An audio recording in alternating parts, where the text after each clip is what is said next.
Thank you very much. Ladies and gentlemen, before I say anything, I want to take this opportunity to pay tribute to our former Deputy President, Mama Jolie Mugisha, who passed away on the 24th of September last year. Today is exactly 1 year. It's exactly 1 year since we lost Mama Jolie. Mama Jolie was always a pillar of strength and courage within us. We strongly believe that today has fallen on this day, not by coincidence. Maybe there's a message that we are getting from the Almighty. Mama Jolie, rest in peace. We shall make you proud. We shall never give up your dreams. Fellow Ugandans, ladies and gentlemen, comrades in the struggle, I am deeply humbled and profoundly honored to accept your nomination to be the next President of the Republic of Uganda for the year 2026 to 2031, not 1926 to 1931.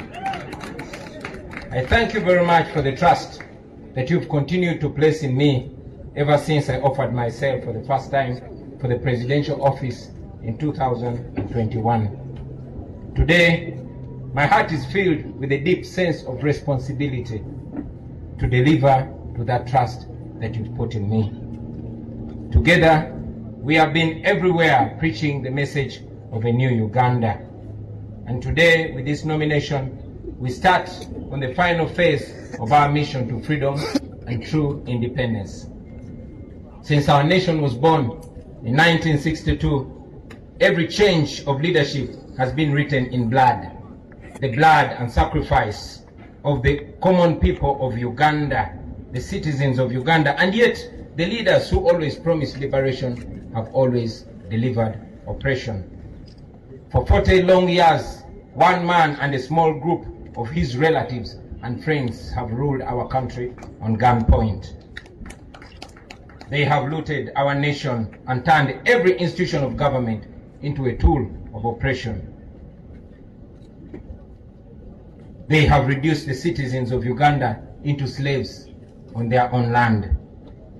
They have reduced all of us into beggars, and they've turned our poverty into a tool of control. And yet, our country is not poor. Our country is rich.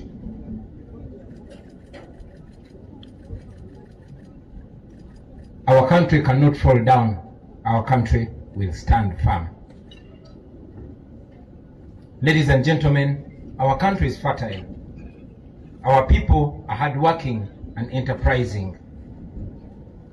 We are rich in creativity. We are resourceful. We are energetic. We are young, and we are promising. Our country is one of the richest countries on the planet in terms of natural resources. So, my brothers and sisters, our problem is not lack of wealth. Our problem is lack of leadership. Leadership that serves the people instead of terrorizing them and exploiting them. Leadership that seeks to uplift the citizens instead of enslaving them. Sisters and brothers, this is not the first time that we stand before you with a dream of a new Uganda. We first made our attempt 5 years ago in 2021. Hundreds of our brothers and sisters were tortured. Many of them were arrested, and they're still in prison as we speak right now. Many were killed, and many are missing to the present day. And yet, we refuse to give up. I know that many of you are now asking, why then do we go to the polls? Why do we risk the tear gas, the bullets, the prisons, the torture chambers, the death, and all the mess that is awaiting us? My answer to you is this: we risk it all because the alternative is giving up, and that is 10 times worse. If we give up now, we shall have no moral authority to complain about what happens next. If we surrender now, that means that the fighting spirit of Rita Nabukenya, of Frank Senteza, of Yasin Kauma, and many others has been defeated. It means that they died in vain. It means betrayal of the comrades who have spent years in prison, counting on us who still have our little freedom to continue fighting for their freedom. Therefore, ladies and gentlemen, no matter what happens to us, we must keep moving forward. Even if somebody tells you that our chance to freedom is only 1%, let us take that chance and fight. We have always been telling you about the protest vote, and today, let me use this opportunity to break it down in more detail. We have voted before. We have won elections before, and we have been rigged before. But the election this time is no usual election, brothers and sisters. We are going into this election as a way of protesting against the injustice that has been occasioned to us for the last 40 years.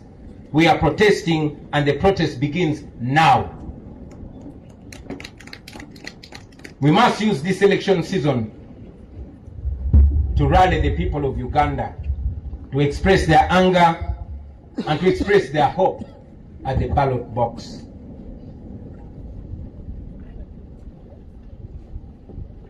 We are going to use this election to protest legally.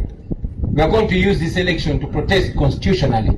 And we are going to use this election to protest non-violently. We must mobilize the people of Uganda to come out and vote in very, very large numbers. Numbers too big to rig. We must lay different strategies and make different plans to ensure that we, the people of Uganda, get our freedom in this season. Now, to our brothers and sisters in the diaspora, you, brothers and sisters, the Ugandans in the diaspora, you send so much money. You send more than $2 billion back to Uganda every year. In real sense, you are the biggest investors in Uganda. We know that many of you even fear to come back home because you know what happens to those that return home. Many of you don't risk the brutality. We know that Ugandans like Sam Mugumya, who returned from a Congolese prison, was abducted weeks ago, and up to now he's missing. Nobody knows where Sam Mugumya is. We know Robert Kayingo Luja, a lawyer who was recently abducted from the airport, kept incommunicado for a month before being forced back in exile without even stepping foot in his house. The examples are many, ladies and gentlemen, but I tell you, my friends, we are fighting so that you can return to your home, to your families, to freedom and dignity. We are fighting so that you are received with roses and not handcuffs. We fight so that Uganda can give your children the chances and opportunities that you never got. That is why we fight. Now to General Museveni. I know you don't like listening to young people or even listening to anybody at all, but at least listen to your friend and Bushwa comrade, General Kainda Otafire. I want you to remember that Uganda was here before you, and Uganda will be here long after you are gone. You don't have to burn it down on your way out. The best guarantee for your legacy, for your security, and for what you and your people have earned in the last 40 years is to allow a peaceful, orderly, and democratic transition of power. That opportunity is available because we are not vengeful people. We still believe in peace. We still believe in justice. And yes, we believe in reconciliation. All we want is a free and fair election. No military violence, no police brutality. That is not too much to ask for. Let this election not be a military operation. Let this be a democratic election. That should not be too much to ask for. You are aware that for the last 5 years, your regime has done everything to break our spirits. They try to silence us, but we are even louder. We are not giving up. And you know that you cannot defeat people who don't give up. Now to fellow Ugandans, I don't need to tell you that the 2026 election is already not fair. you have seen General Museveni's son, who is also head of our military, promising to kill our people in order to guarantee 80% of the vote to his father. He also said that during these presidential campaigns, we will be forcefully guarded by his private militia, the SFC, the same SFC which is responsible for abducting and torturing our supporters. So as we go for this campaign, it's like walking into the shadow of the valley of death. But I say to you, comrades, fear no evil, because the Lord Almighty is with us. I say to you, brothers and sisters, that we shall walk but not get tired. We shall suffer, but we shall not die. It will be painful, but we shall win in the end. We shall reach a new Uganda. We have no doubt about that. We shall reach in a Uganda where you will move in town and not see guns on the streets. In a Uganda where security will be protecting the citizens and not terrorizing them. A Uganda where teachers, soldiers, health workers, and other workers are paid promptly and adequately. Where farmers earn fair income from their produce, where traders are not suffocating under exploitative tax regimes. That is a new Uganda that we dream of. That is a new Uganda that we shall definitely get to. A Uganda where citizens can demonstrate on the streets about injustice, and the response of the government will be to listen to them and not to shoot them dead. A Uganda where jobs are not for the connected few, but for all those who qualify and are willing to work. Thank you.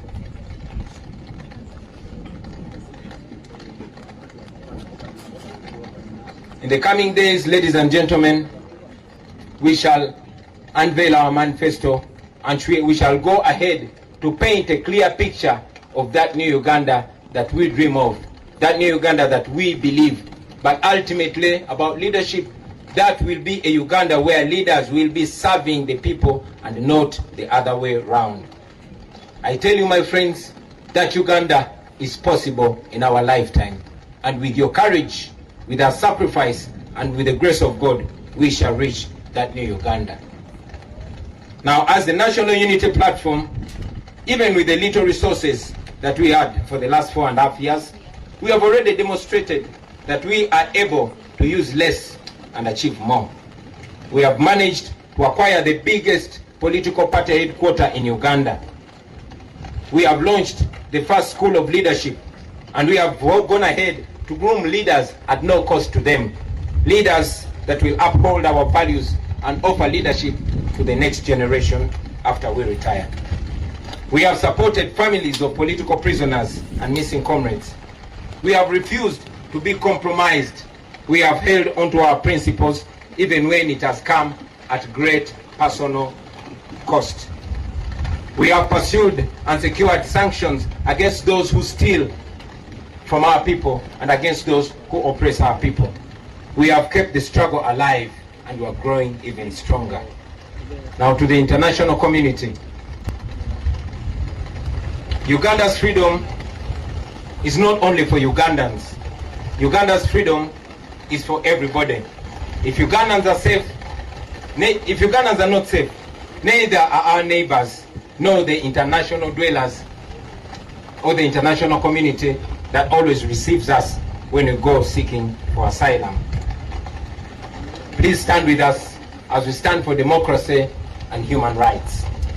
Now, to our senior comrade, Dr. Kiza Besigye, to our brothers Alex Wise from Mufumbiro, Comrade Bobby Young, Eddie Mutwe, Achireo Chivumbi, Machete, Gaddafi, and all other political prisoners, we honor you, we think about you, we pray for you, and we are fighting for you. To your families and every Ugandan that has been affected in this struggle, please don't lose hope. Your suffering will never go in vain. Now, finally, to the comrades that I will be moving with on this campaign trail, the foot soldiers, the ordinary citizens of Uganda who have nothing else to offer to their country but their selves, their bodies. First of all, I thank you, brothers and sisters. We have stood together through the tear gas, through the bullets, through the beatings, through the abductions, through the courts, through the prison walls, and through the funerals. You have been my shield. You have been my eyes. You have been my courage. You have been my strength. You have been my friends, my true friends. Today, as we go into what is likely to be an even more violent campaign, I will be relying on you, my friends. We are embarking on a long walk to freedom. Whatever lies ahead of us is going to test everything that we are and everything that we stand for. But I guarantee you, brothers and sisters, freedom will come at the end of the day. Because after all, freedom never comes easy. Our grandparents shed blood for the independence of this country 62 years ago. Our parents shed blood for what they believed was a liberation 40 years ago. Our comrades in this very generation are in prison for this very struggle. They've shed blood for this struggle. Many of them are missing and they don't even have graves for this struggle. Let us carry them in our hearts. Let us carry them in our minds. Let us do this in their name.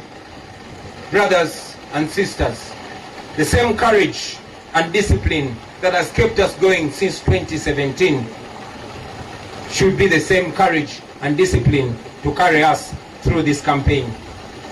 Your duty in this campaign, I must remind you, will not be to protect me. Yes, your duty in this campaign is not to protect me. It is to protect yourselves. It is to protect each other. It is to protect those ordinary people that come to support us on our rallies. I request you to be vigilant in every village that we shall enter and on every rally that we go to. Please be very solid and be very sober. Please be very calm and be very disciplined. Hope for the best, but prepare for the worst. Be careful, but don't show fear, because this regime wants us to be fearful. My brothers and sisters, I want you to understand what we are fighting for. We are fighting for a better Uganda. We are fighting for the farmers, for the border riders, for the young graduates who have no jobs. We are fighting for the ghetto people, those ghetto youth whose future is being stolen away in exchange for a few shillings. We are fighting for the ordinary children whose future is empty and want to give meaning to. We are fighting for those police officers who are ordered to brutalize you because you are fighting for their children's future, and afterwards they have to return to their uniport, to an empty house, to children with no school fees, and to a family with no health insurance. Please don't look at them as your enemies, because they are not your enemies. They are victims too. They also wish that things can change someday. Brothers and sisters, if we succeed, this country will be free and things will change forever. It will never be the same again. Unfortunately, if we don't succeed, nobody will ever believe that we did our best. That will mean that we are condemning our children, those that are born and those that are unborn, to slavery. And that is not what we should be doing. Therefore, brothers and sisters, failure is not an option. We must get our freedom, or at least die trying to get our freedom. I don't know how much danger is awaiting us on this campaign trail, but I know that we are going to keep moving with hope and faith. We are carrying the hope of our entire generation, a hope of millions and millions of Ugandans. Brothers and sisters, I want you to understand that this that we are carrying on our shoulders is a historical responsibility. So prepare yourselves. Hug your loved ones one more time and tell them that we are going to war. We are going to a war that we never chose, a war that we are not even trained for, but a war that has been imposed on us by our oppressors.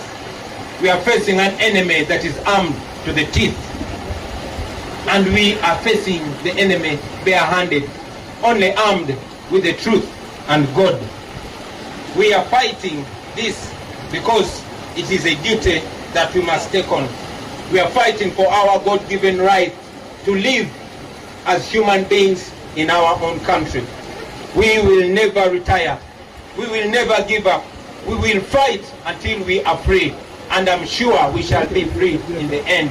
This is not a matter of when, but it's not a matter of if. This is a matter of when. And we know that we are going to achieve our freedom. Brothers and sisters, I want to conclude by guaranteeing to you that are here with us and all Ugandans all over the world that in the end we shall be free. In the end, everything is going to be all right. And if everything is not all right yet, then that will not be the end. Thank you very much for God and my country.